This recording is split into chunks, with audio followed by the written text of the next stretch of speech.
Stop right there! Whoa, wait! Mr. Lambert, sir, it's me, Joe! I don't know you. What are you doing in my house? You sent me here, remember? I've done no such thing. For an intruder, you're not very bright, you know that? For all the commotion you caused getting in here, you might as well have brought a bulldozer. Now, you have exactly 5 seconds to explain what you're doing here, or so help me God, I'm pulling this trigger and sending you on your way. 5. I was sent here. 4. By you! 3. You told me to find you, to warn you about the end of the world. 2. You were old, with white hair, and you got shot. Oh, God, please don't shoot me, Mr. Lambert. This, you gave me this. It's an chrono. It's a time machine. I gave you that? Yes! I've never seen anything like it, but on the back, that's my family signet. I made this? It's simply magnificent. I gave this to you? Why? Who are you? Name's Joe, sir. I'm just a janitor at the Archon building. I found you in a room with a big, round door in the basement labs this morning, and you were dying. You said you'd come from 40 years in the future to stop the end of the world. I guess I was the only one around, so you gave me this and told me to find you and tell you all this, and I've been there. The future, I mean. A bunch of times. And you were right, Mr. Lambert. Everyone's gone. My God, so it did come to pass. They really did it, those greedy goddamn bastards. I told them this would happen. Wait, I was dying? How? You said you've been shot. I had to actually find you at the morgue to get this address. Shot? By whom? No, wait. Don't say anything else. You succeeded in finding me, which means anything you tell me from this point on could alter the course of action that brought you to my doorstep. The less I know, the better. So, you've seen the future. What did you see? It's like a bad dream, sir. Everyone's gone. Buildings are coming apart. It's all just quiet. What happened, Mr. Lambert? It is Dr. Lambert. And considering all the effort you just went through to find me, not to mention bearing witness to the horrific outcome of the biggest breakthrough in the history of science, I suppose I owe you some kind of explanation.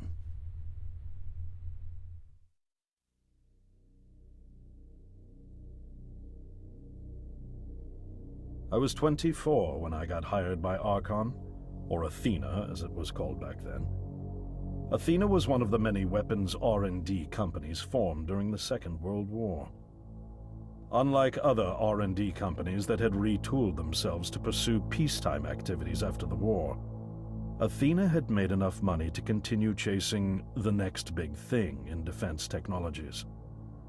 They were betting the farm on post-war Soviet expansion, raising the level of government paranoia to create a lucrative market for esoteric weapons research. I'd say they made the right bet. Still a theoretical physicist at MIT, my thesis on the possibility of time travel via dimensional membranes got published shortly after I was hired in 1961. Company heads were so impressed, they gave me a team and a budget. Development exceeded even my own expectations, and after only 6 years, we had the first primitive version of the time machine up and running.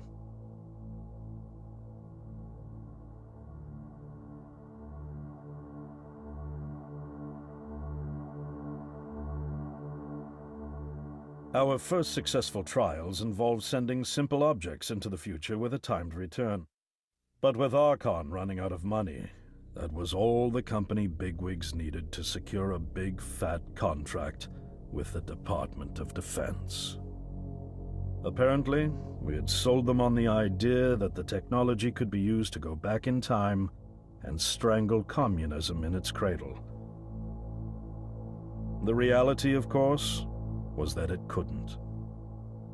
Due to the laws of causality, you can't travel back in time beyond the point where time travel was invented. And sooner or later, we had to explain that to our benefactors. When they started pushing for progress reports, Archon management had to come clean, but instead chose to ease government concerns by claiming the technology could be used to bring back advanced weapons from the future. But this too was a lie.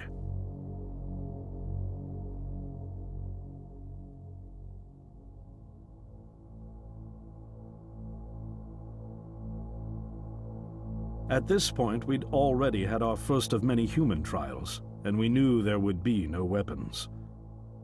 In fact, our results were as terrifying as they were baffling. Time pilots returned frenzied and confused, raving about empty streets and human remains. At first, we assumed the city had suffered a Soviet attack in the near future and had been evacuated as a result. But as we pushed on further, the terrible reality became clear. Time pilots started returning fatally ill, dying within a day or two from painful convulsions. Some never returned. We lost several pilots, machine prototypes, and other equipment. When the first contamination erupted in the lab, we were completely unprepared, losing 3 lab technicians to what we later identified as an incredibly aggressive airborne virus.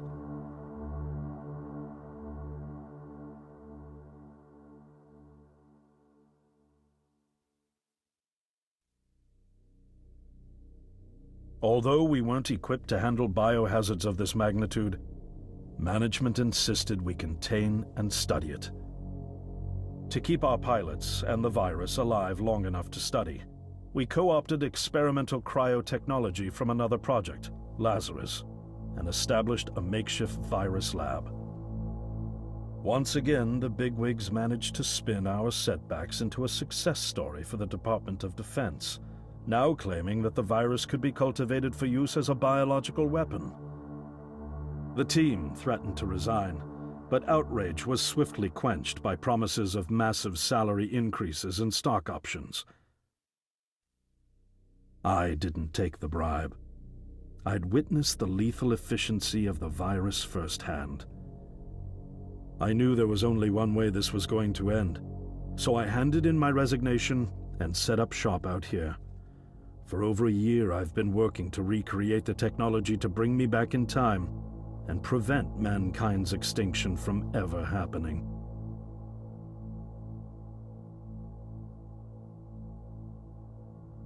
And now you're here, the harbinger of doom at my doorstep, wearing a boiler suit.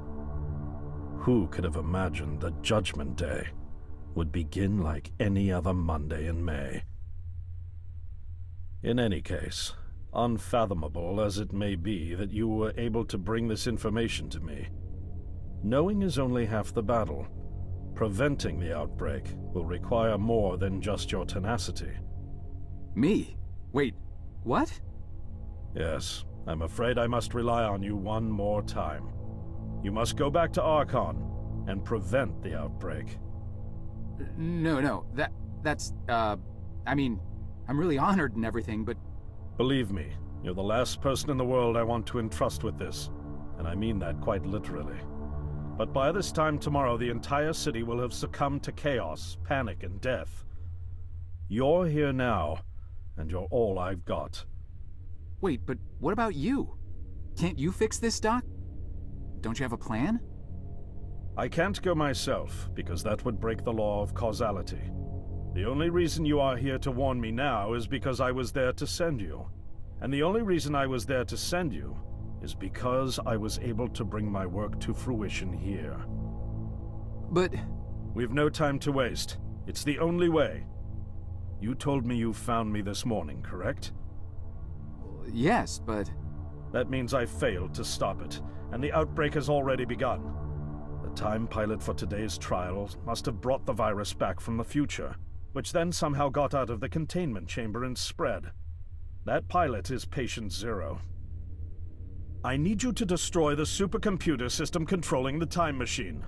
All the research data is stored there too. You must destroy it before the time machine departs.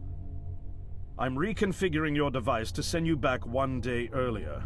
This should allow you ample time to return to Archon and get inside. On the other shore from here, about 500 yards down the road, is a rest stop. You'll find a van there, fueled and ready to go. Oh, I already have a ride. Which won't be there yesterday, you ninny. Now stop interrupting me. One last thing, and I need you to listen carefully because this is very, very important. Make sure you do not meet the earlier version of you. Why? What will happen? No one knows for sure. It's one of the conundrums not yet accounted for.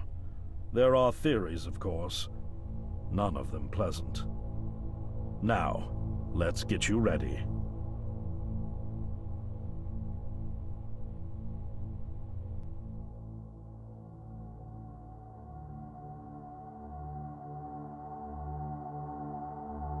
How did I get myself into this? I nearly got killed trying to reach Dr. Lambert thinking he had a plan. And it turns out it's me. I'm the plan. At least I don't have to walk back.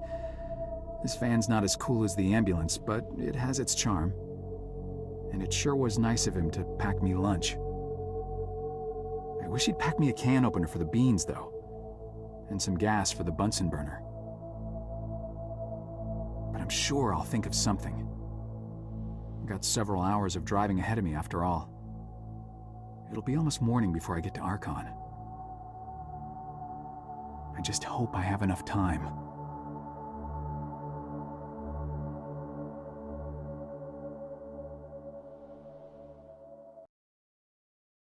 翻訳動画じゃねえか。次回予告。舞台はあの日の前夜。自分の会社付近に来たジョセフ。そこにあったバーで。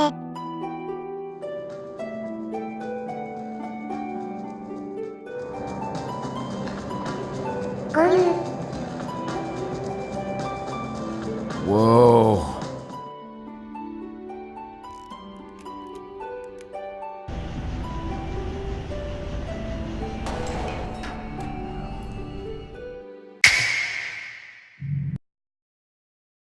話をしよう。君たちが持つ唯一絶対の力。チャンネル登録してくれても。いいんじゃないかな。私、質問をよくやってくれてるしね。頼む。私の頼みは断れないよ。私は絶対だからね。そして、高評価と低評価は、自由に選択していけ。